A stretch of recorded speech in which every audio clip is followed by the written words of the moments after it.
Boa noite, meus irmãos. O pastor Ramon, ele na semana passada, ou melhor, na semana retrasada, ele pregou sobre os homens que tiveram casamentos mistos, lá no capítulo 10, no finalzinho do do livro de Esdras. E lá ele também falou sobre o pecado, falou sobre arrependimento daqueles homens e todos os desdobramentos do que aconteceu no final de Esdras. Então, terminado Esdras, capítulo 10, hoje a gente vai dar início ao livro de Neemias, primeiro capítulo. E para que faça um pouco de sentido para vocês aqui vai uma breve explicação. Tá? Antigamente, o livro de Esdras e o livro de Neemias era um livro só, não tinha separação. Foi por volta do século III que esses livros foram separados. Então, antes da gente ler o capítulo 1 o capítulo 1 todo de Neemias, antes da gente ler o texto de hoje, vamos apontar algumas coisas que pode talvez ser relevante aqui para a gente. Ok? Bom, Neemias, assim como Esdras e outros líderes como Zorobabel, eles estavam na Babilônia, lá no cativeiro, o cativeiro do povo judeu, na época do rei Nabucodonosor, o rei babilônico. E foi com a conquista e vitória de Ciro, o grande rei da Pérsia, sobre a Babilônia, que começou a cogitar a ideia da volta do cativeiro até a cidade natal, a terra natal dos israelitas, Jerusalém. Bom, nós vimos no começo de Esdras esse primeiro retorno, vamos dizer assim, né, do cativeiro a Jerusalém. Então, do capítulo 1 ao capítulo 6 do livro de Esdras, mostra Zorobabel. E mostra também alguns líderes ali retornando para Jerusalém. E lá eles reconstroem o altar. E eles também termina o templo, a reconstrução do templo, em mais ou menos 516 a.C. Isso do capítulo 1 ao capítulo 6. Bom, depois nós vimos do capítulo 7 até o final, capítulo 10 do livro de Esdras, o retorno então do próprio Esdras e também de outros líderes que com ele estavam, né? E lá eles vão fazer uma reforma espiritual, uma restauração espiritual. Lá eles vão combater o quê? Eles vão combater os casamentos mistos que estavam acontecendo. Eles vão fazer votos solenes a Deus, em promessa de que essas coisas, esses casamentos não aconteceriam mais. Isso mais ou menos 60 anos depois de Zorobabel. Bom, e então agora inicia-se o livro de Neemias, que pode ser mais ou menos 13 anos depois de Esdras ter ido para Jerusalém. Porém, meus irmãos, aqui tem uma discussão envolvendo o retorno de Neemias. Por exemplo, se ele foi antes de Esdras ou se ele foi depois de Esdras. Não se sabe ao certo, não tem uma conclusão fechada e unânime acerca disso. Mas a gente prefere imaginar que a cronologia pode ter sido Zorobabel, com a reconstrução do templo, Esdras, com a restauração espiritual, e depois Neemias fechando os muros da cidade e o portão. Bom, dito essas coisas, a gente vai para o texto agora. Neemias capítulo 1, nós leremos todos os versos do capítulo 1. Diz assim o texto: Estas são as memórias de Neemias, filho de Acalias. No mês de Quisleu, no 20º ano do reinado do rei Artaxerxes, eu estava na fortaleza de Suzã. Hanani, um de meus irmãos, veio me visitar com alguns homens que haviam chegado de Judá. Perguntei-lhes a respeito dos judeus que haviam regressado do cativeiro e da situação em Jerusalém.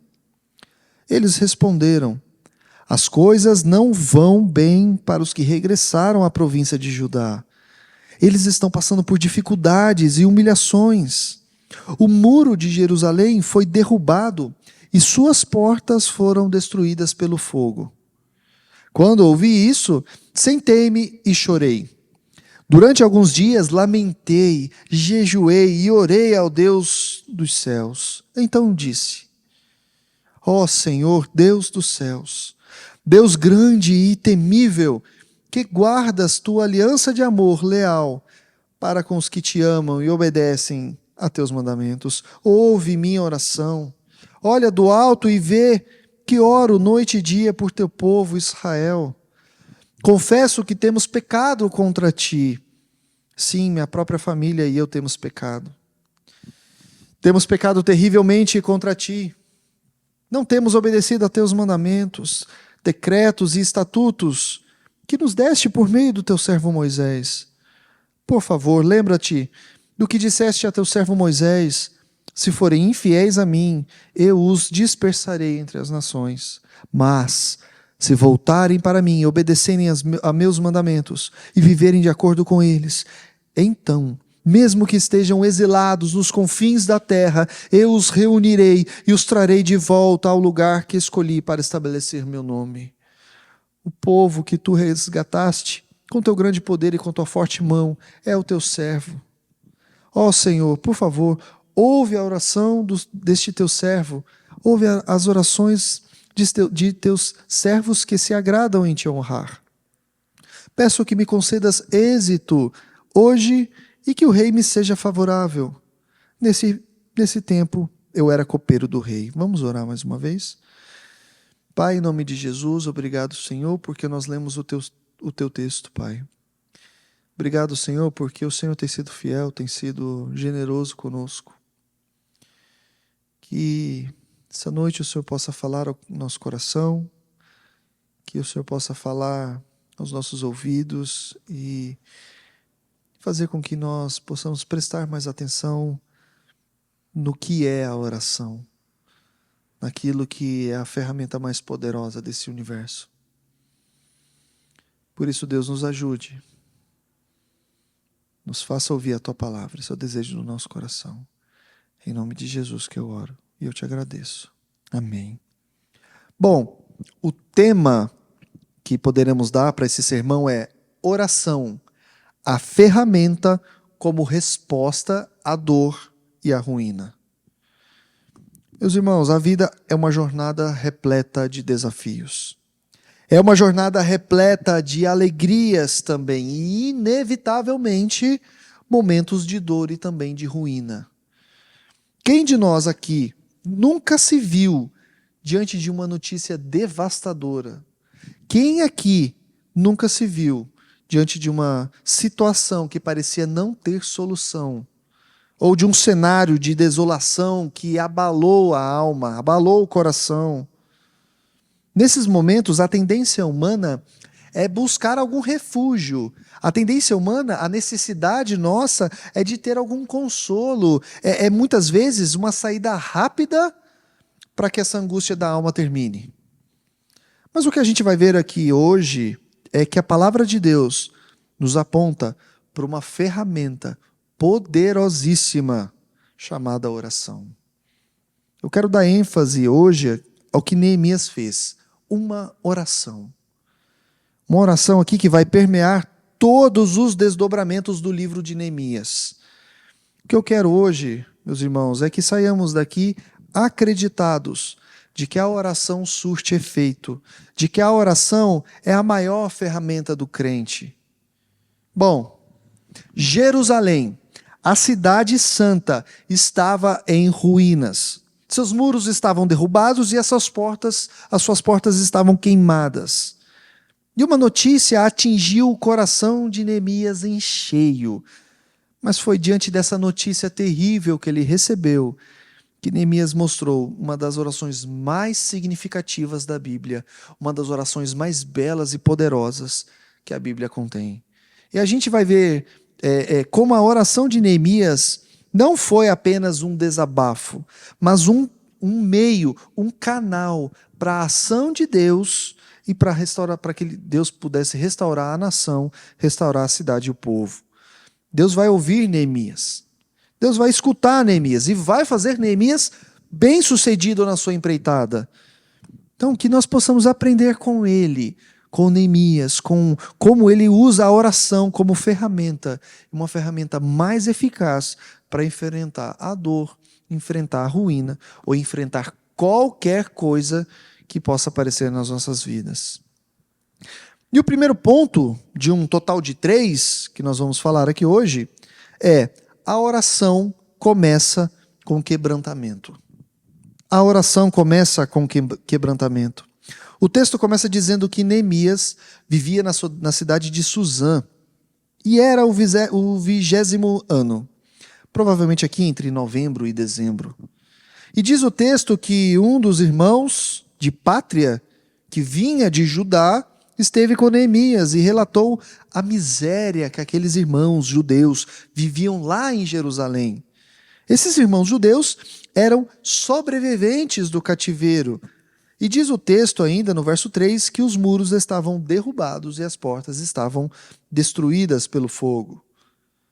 Neemias aqui então, ele sente o sofrimento dos irmãos. Ele diz no verso 4, quando ouvi estas coisas, sentei-me e chorei. Passei dias lamentando, jejuando e orando ao Deus dos céus. Neemias, de fato, era um homem que vivia no conforto, vivia na segurança da corte persa. Ele era copeiro do rei. E o que é ser copeiro do rei? Ora, ser copeiro do rei da Pérsia era provar as mesmas coisas que o rei provava. Era estar aonde o rei estava. Só tinha um custo. O custo era existia um detalhe. Um custo, na verdade, né? E por mais perigoso que fosse esse serviço aqui, de ser copeiro do rei, ele precisava provar o vinho antes do rei. Isso aí era, talvez, perigoso. Porém, ele tinha bastante regalias por causa disso. Então, ele recebe uma notícia que o atinge profundamente. A reação de Neemias aqui não é uma reação de indiferença, não é uma reação de revolta vazia. Ele não ficou só revoltado. A sua reação foi de quebrantamento. Meus irmãos, ele não ignora a dor. E assim como aqueles irmãos, que talvez próprio Neemias nem pudesse conhecê-los pessoalmente, Neemias sente, Neemias sofre e ele se derrama diante de Deus por causa daqueles homens.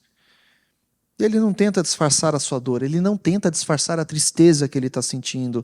Ele nem se envergonha de chorar, nem de se lamentar por dias de jejuar e muito menos de orar. A oração de verdade, ela nasce de um coração que se abala com a miséria do próximo. A oração de verdade, ela se abala com o sofrimento do outro. Ela nasce de um coração que se abala. A oração verdadeira nasce de um coração quebrantado e não um coração egoísta. Um coração que não fica procurando os seus próprios desejos. E muito mais do que isso, a oração deve nascer profundamente caso a glória de Deus seja profanada. A ruína de Jerusalém, essa cidade destruída, esses portões, esses muros derrubados, não era uma questão apenas arquitetônica de Israel ou social, mas era um reflexo da condição espiritual do povo. Isso era uma afronta ao nome de Deus. Perceba, irmãos, a dor ou a ruína, muitas vezes, ela é o megafone de Deus. Ela é aquilo que faz a voz de Deus reverberar aos ouvidos dos homens, nos chamando para mais perto dele. Você acaba por orar por aquilo que realmente te importa, aquilo que realmente faz jus ao que Deus realmente quer. Neemias não orou por algo trivial, qualquer coisa. Ele orou por aquilo que estava em seu coração, aquilo que consumia Neemias, que era a situação do seu povo e, além disso, a honra de Deus. E aqui vai uma pergunta que nós devemos fazer com sinceridade. Se a oração é um reflexo do nosso coração, o que as nossas orações dizem sobre o que realmente valorizamos? Quais têm sido as nossas orações? Será que nós temos orado pelas coisas que nos tiram o sono por causa dos nossos irmãos, que nos fazem chorar por eles, que nos movem à ação, a agir, a fazer algo? O texto aqui nos ensina que sentir a dor do povo é o primeiro passo para interceder por ele. Eu sei que nós temos as nossas próprias lutas, meus irmãos. Eu sei que nós temos as nossas dificuldades, tantos problemas que nos afligem. Mas não podemos ser egoístas o suficiente para não pensar em nossos irmãos, para não orar e não sentir a dor e o sofrimento dos nossos irmãos. Nós não podemos interceder eficazmente por algo ou alguém se nós não nos importamos com esse algo, com esse alguém. Nós não podemos interceder de forma eficaz se nós não nos importarmos. A empatia aqui de Neemias, a sua capacidade de se colocar no lugar do seu povo, de sentir o que o outro está passando, ainda que pudesse não o conhecer profundamente, foi o combustível para a sua oração. Nós precisamos ter esse tipo de oração. Nós precisamos ter esse tipo de coração sensível à dor do próximo, seja em nossa família, em nossa comunidade, ou seja em qualquer lugar do mundo. A gente precisa ter esse tipo de coração sensível. Bom, mas esse início de oração não fica apenas no lamento. Não fica no quebrantamento do coração e no ardor da alma. Não, não fica. Ela não para aí. A oração se aprofunda. A oração, como camada, ela busca alguma coisa a mais. E o que ela busca? O que Neemias faz aqui? Ele busca confissão e ele busca dependência. Olha os versos 5 ao 10.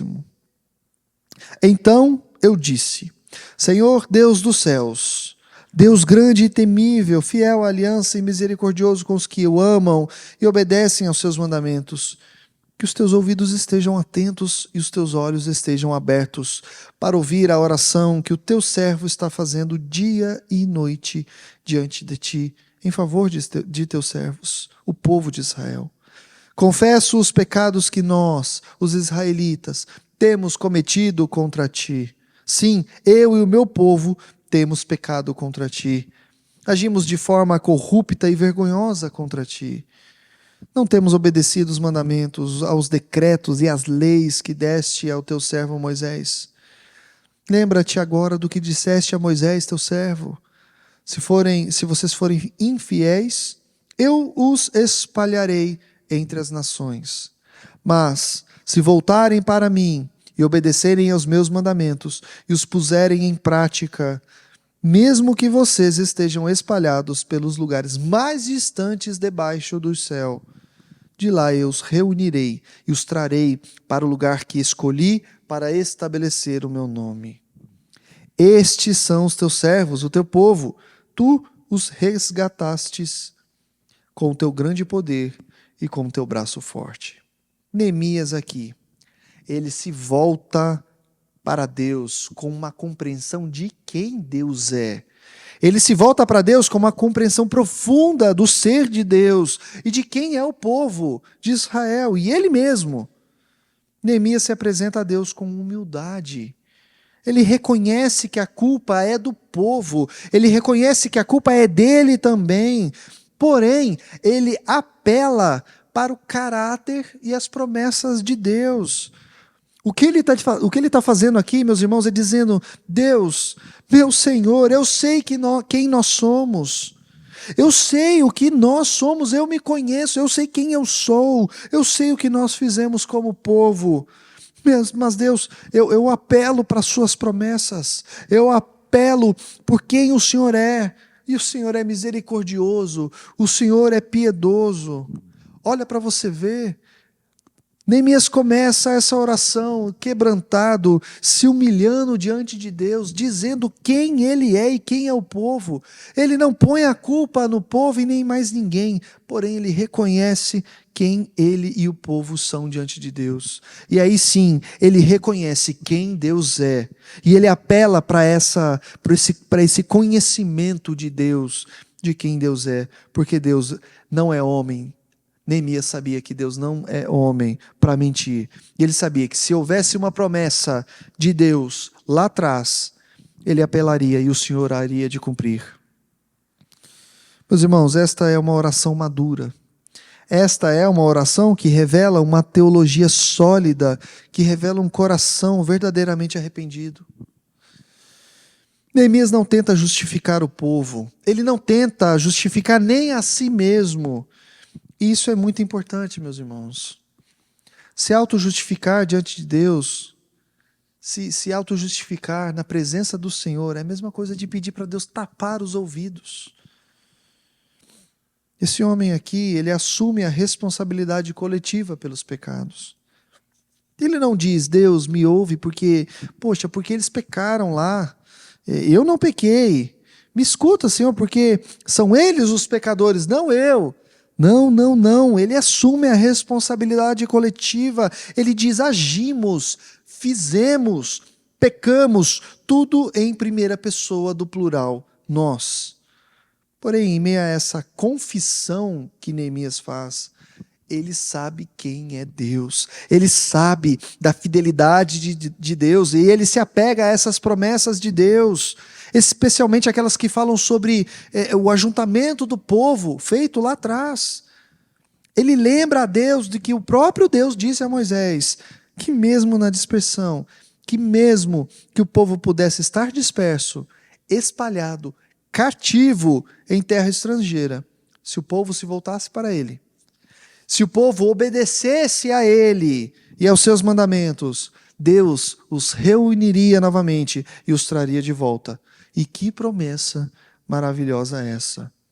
Isso é crucial, irmãos. Mesmo na dispersão, mesmo na ruína, Deus tem o poder e a fidelidade para ajuntar o seu povo novamente. Recapitulando um pouco aqui. Primeiro ponto que a gente viu é que a oração ela inicia-se com quebrantamento. Isso envolve lamento, envolve jejum, envolve uma tristeza profunda da situação que nós e nossos irmãos se encontram, estão passando. E também Neemias reconhece a grandeza de Deus. Neemias é humilde, Neemias sabe com quem ele está falando. Neemias é reverente a Deus. E essa reverência nos ensina a colocarmos a nós mesmos no devido lugar diante da majestade divina. O segundo ponto, vimos que ele se arrepende. A oração, ela se aprofunda em confissão e dependência. Ela assume a culpa do povo, incluindo a si mesmo. Ele diz, confesso os pecados que nós, os israelitas, temos cometido contra ti. Sim, eu e o meu povo temos pecado contra ti. Mas ele lembra que mesmo na infidelidade do povo, Deus ainda continua sendo fiel. Ele lembra a Deus das promessas da aliança. Neemias não ora no vazio. Ele ora fundamentado na palavra de Deus. Ele apela para a fidelidade de Deus em cumprir suas promessas, mesmo quando o povo falhou. Essa é a base da nossa esperança.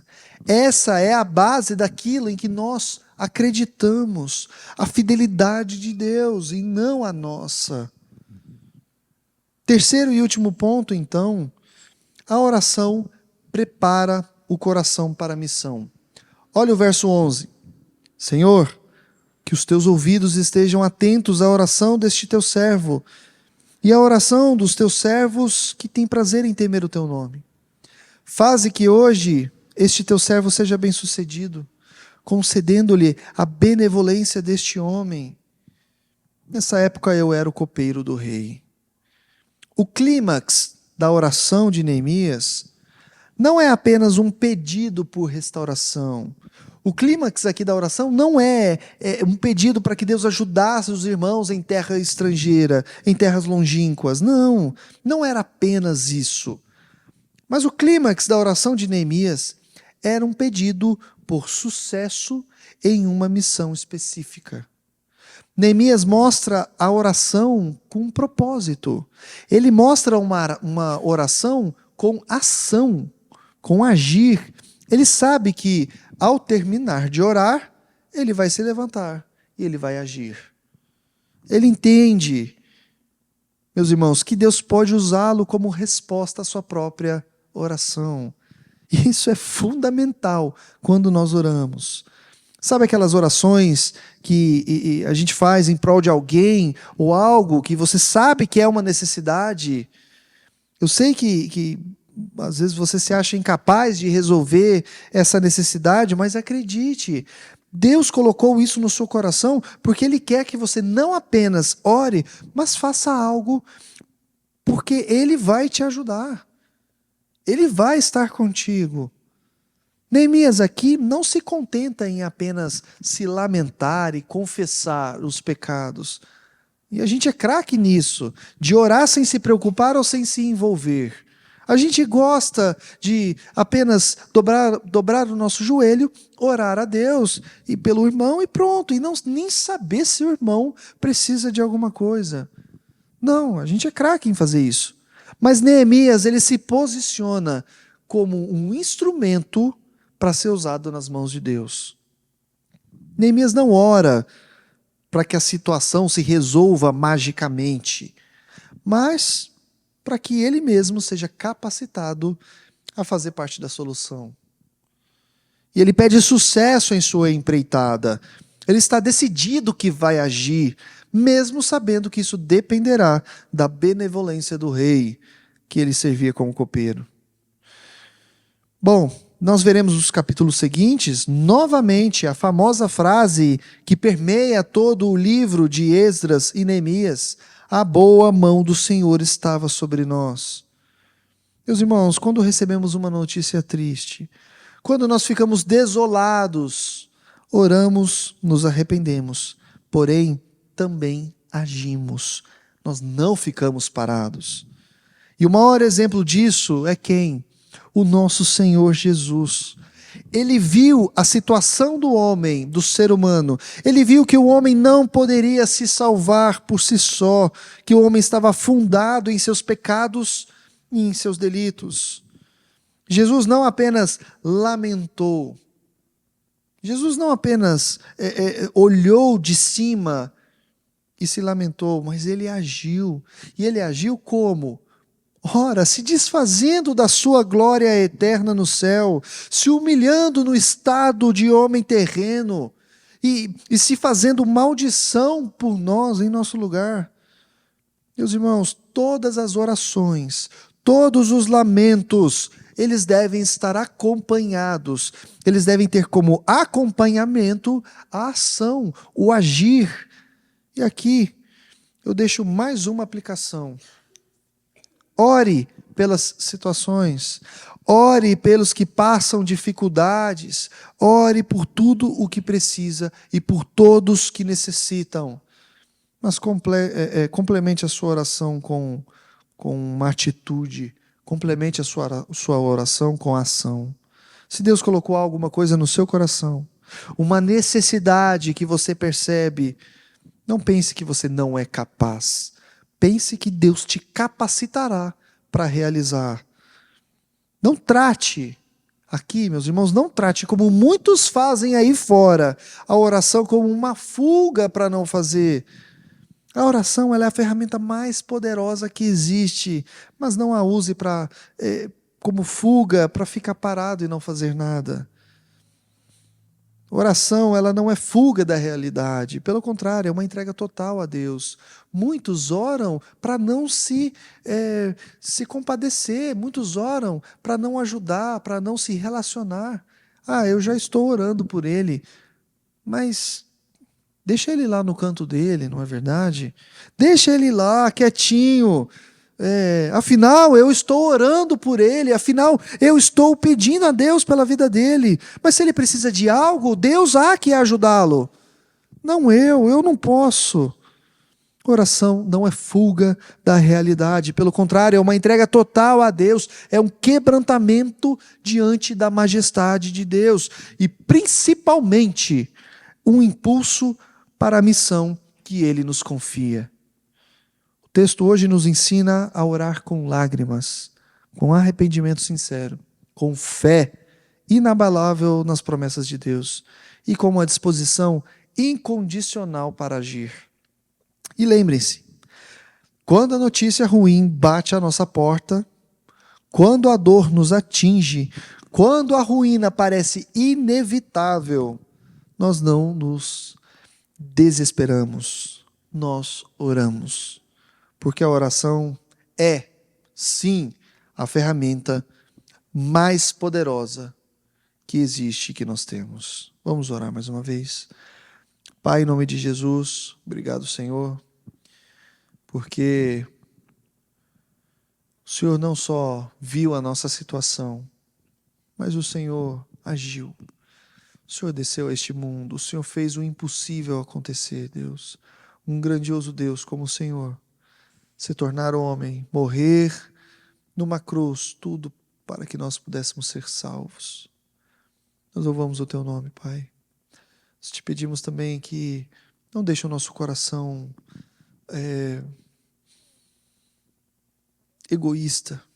Não permita que o nosso coração se feche para o nosso próximo, para aqueles que precisam da nossa ajuda. Deus, não permita.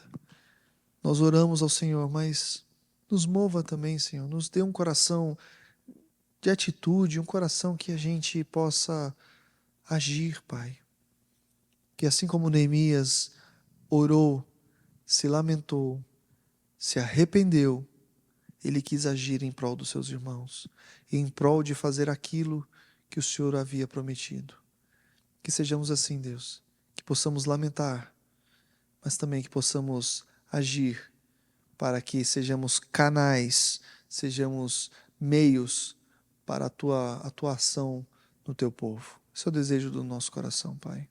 E o fazemos esse pedido em nome de Jesus. Amém.